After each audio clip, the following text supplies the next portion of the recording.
এই তো বিয়ের অনুষ্ঠান শুরু হলো, তোমার নাচবো তো শাড়ি পরেই থাকবে সারাক্ষণ। এই দিন যদি লেহেঙ্গা পরতে চায় পরবে।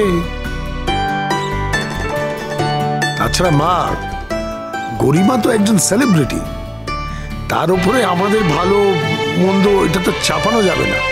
ওর যদি মনে হয় লেহেঙ্গা পরবে পরবে, তাই তো তনুশ্রী এতগুলো অপশন রেখেছে। সে ঠিক আছে, তবু আমি তো পুরনো দিনের মানুষ, আমাদের তো একটা পরম্পরা আছে, অনেক অতিথি আসবে, আত্মীয় স্বজন আসবে। ও যদি শাড়ি পরে তাহলে আমার খুব ভালো লাগবে। কি সুন্দর শাড়ি, তাই না? ও বাবা, আমাকে এরকম একটা শাড়ি কিনে দিও না গো। আমি ঠাম্মির কথা মতন পরম্পরা বজায় রাখবো। আমাকে একটু কিনে দিও না, ছোট ভাইয়ের বিয়েতে পরবো, খুব ভালো লাগবে, আমাকে খুব সুন্দর লাগবে। হ্যাঁ মা, দেব দেব, নিশ্চয়ই দেব, নিশ্চয়ই দেব। যার যেটা দেখো সেটা দেখে কেন বায়না করো? তোমার যেটা আছে সেটা নিয়ে খুশি থাকতে পারো না? জানো না এই শাড়িগুলো কত দামি? তোমার বাবার ক্ষমতা আছে, তাহলে কেন বায়না করো মিনি? তুমি যদি এরকম করে বলো, তোমার বাবার কষ্ট হয় না? বড় বৌমা, ওর মাথায় এসব ঢোকাচ্ছ কেন তুমি?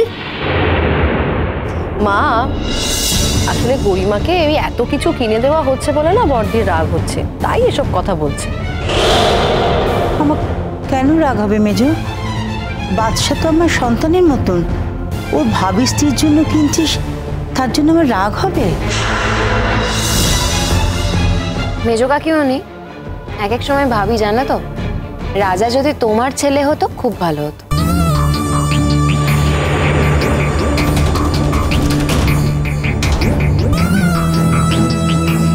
কিছু মনে করো না জাহ্নবী, তাহলে তো তোমাকে গরিমার জায়গায় বসাতে হয়, কারণ গরিমার যা প্রোফাইল তো তা নয়। কি বলতে চাইছো তুমি বাবা? আর যদি সেই কথাই বলো, তাহলে রাজার আর বাদশার প্রোফাইলও তো এক নয়, তাই না? এক বাড়িতে সকলে মিলে থাকি আমরা, এখানে কার প্রোফাইল উঁচু কার প্রোফাইল নিচু, কে বেশি কে কম, এসব আলোচনা কেন করছিস? সবাই মিলে একসাথে আনন্দ করে থাকবো, এটাই তো মজা, তাই না? এসব আলোচনা করিস না। বোকার মতন হেসো না। আজ কাজে যাওনি কেন? এই তো যাবো মেজদা, আজ একটু দেরিতে বেরোবো, তাই। কাজটা আছে না, গেছে ছোট। মানে বই নিয়ে তো খুব লাফালাফি করছিলে তুমি, কি হলো? কাজটা চলছে মেজো, আশা করছি 1 মাসের মধ্যে সেট হয়ে যাবে। এই যে গল্পগুলো তুমি বলো না ছোট, এগুলো এবার বন্ধ করো। যবে থেকে বিয়ে হয়ে এসেছি তবে থেকে আমি শুনছি যে এই তো এই মাসটা কাজ করছি, 1 মাসের মধ্যে আমি লাখপতি হয়ে যাব। এটা শুনতে শুনতে বছর পেরিয়ে গেল, তোমার কাজের কিছুই হলো না। আজ পর্যন্ত দেখলাম না যে 10 দিনের বেশি তোমার কোনো কাজ টিকছে। ছোটুর যে বারবার কাজ চলে যায়, তার জন্য এই বাড়ির ফ্যামিলি মেম্বার্সরা কম রেসপন্সিবল না।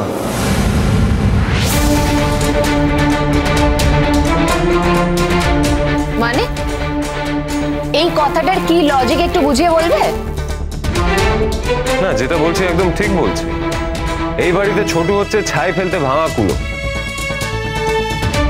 তোমরা যখনই ছোটুকে কোনো কাজ দাও, তখন ছোটুকে সেই কাজগুলো করতে হয়, তার জন্য নিজের কাজটা করতে পারে না।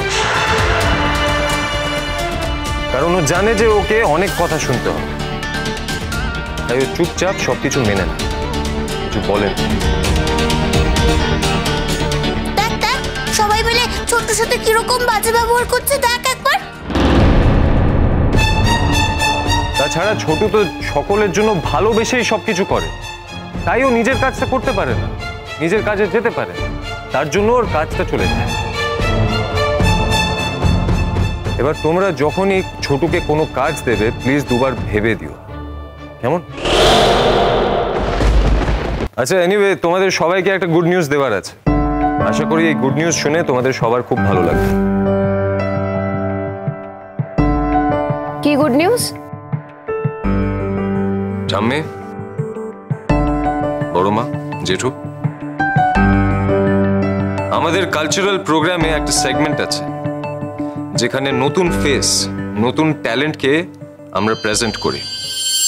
আর এই বছর আমি মিনির নাম দিয়েছি। কি?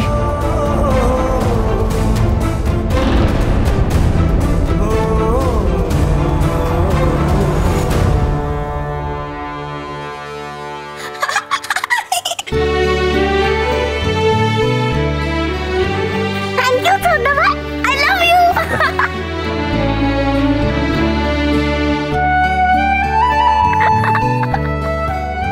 মিনি সবার সামনে গান গাইবে। What rubbish! কি শুনছি আমি? আরে তোর চাকরি চলে যাবে। বাবা আমি জানি আমি কি করছি, রিল্যাক্স। তোমার মাথায় যে কি হয় না বাচ্চা, মাঝে মাঝে সত্যি বুঝতে পারি না। মিনির মধ্যে কি আছে বলো তো? ও কি পারবে ওখানে গিয়ে গান গাইতে? এত প্রেস্টিজিয়াস একটা প্রোগ্রাম তোমার।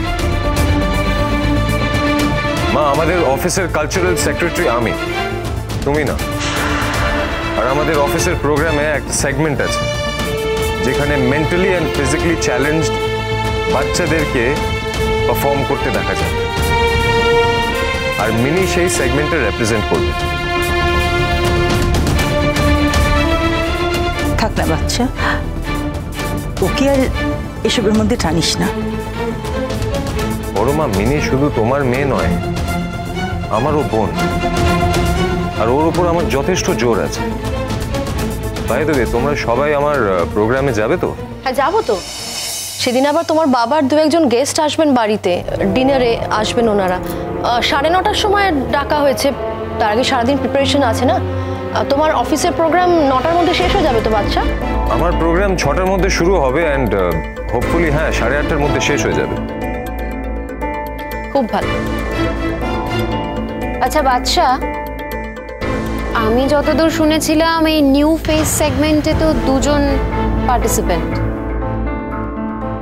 That's correct. একটা তো মিনি, আরেকটা কে?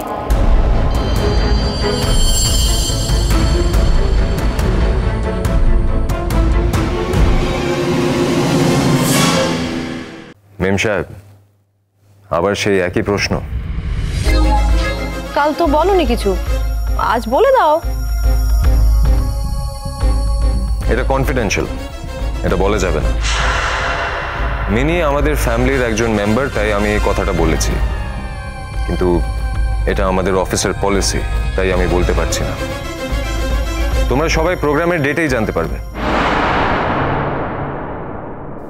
ও মেজো কাকিমণি, তুমি কিন্তু ভুলে যাবে, ওকে আগে থেকে বলে দাও।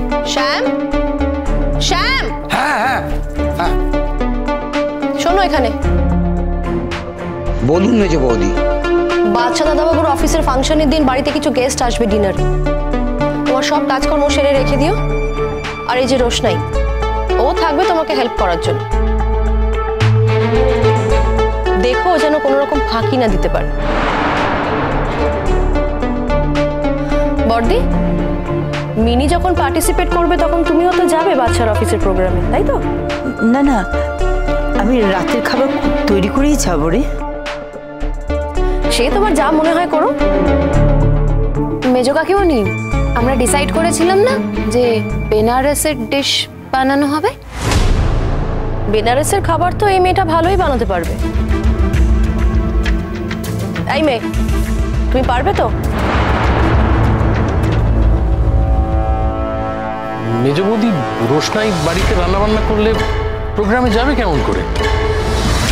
বাচ্চার অফিসে প্রোগ্রাম, সেখানে বাড়ির লোকেরা যাবে না, কাজের লোকেরা যাবে।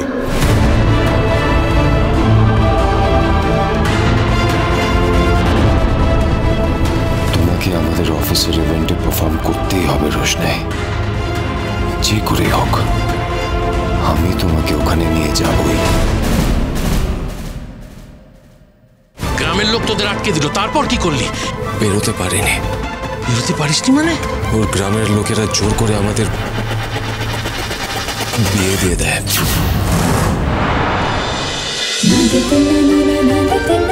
রোশনাই।